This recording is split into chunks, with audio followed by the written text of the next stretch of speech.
Hi folks, in this video I want to give you some warnings about common errors that students make and how to avoid them, then show you a pretty decent way to practice the augmented and diminished triads, and then show you what I'd like to see in the video assignment. The most common error that students make is forgetting which triad to modify to reach augmented or diminished. So to reach augmented, you start with major and then you change it a little bit by raising the fifth. To make diminished, you start with minor and then you change it a little bit by lowering the fifth to make it diminished. The thing that I see students most frequently confused about is either starting from minor and then raising the fifth, which would get you something that sounds like this,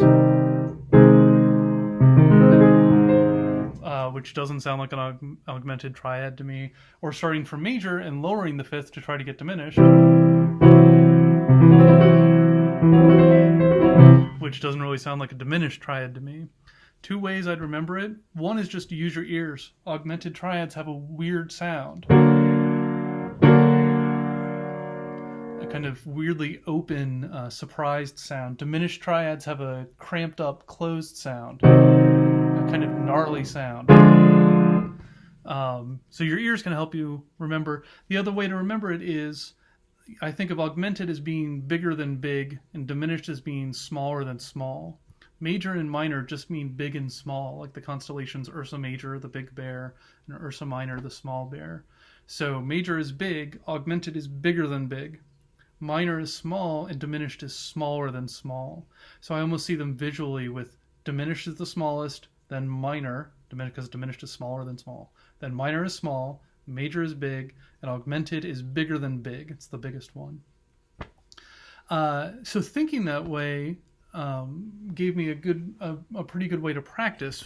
I start with the major triad because that's the easiest one to remember. Then I'm going to change it to augmented by raising the fifth. Then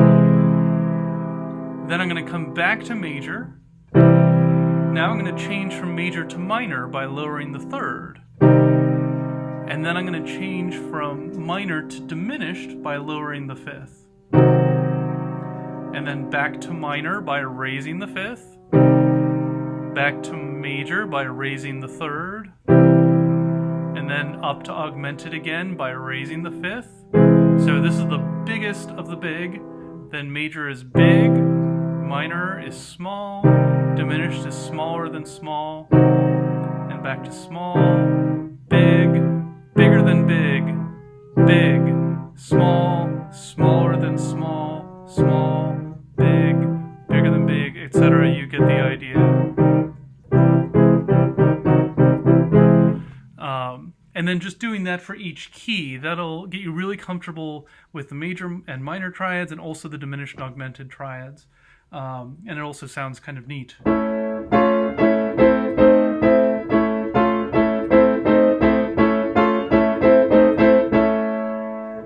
Now, as far as how I'd like to see it on the video assignment, what I don't want to see are those intermediate steps where you start on major and then go to augmented, or start on minor and go to diminished. I just want to hear the augmented one and then the diminished one. So the video assignment would look like this. You can take your time, set up on major, find augmented, but then play augmented. And then take your time, change to minor, set up for minor, and play diminished. Then the next augmented triad, then diminished. Augmented triad, diminished triad. Augmented triad, diminished triad. Augmented, diminished, go on A, and diminished, augmented, and diminished. Please let me know if you have any questions.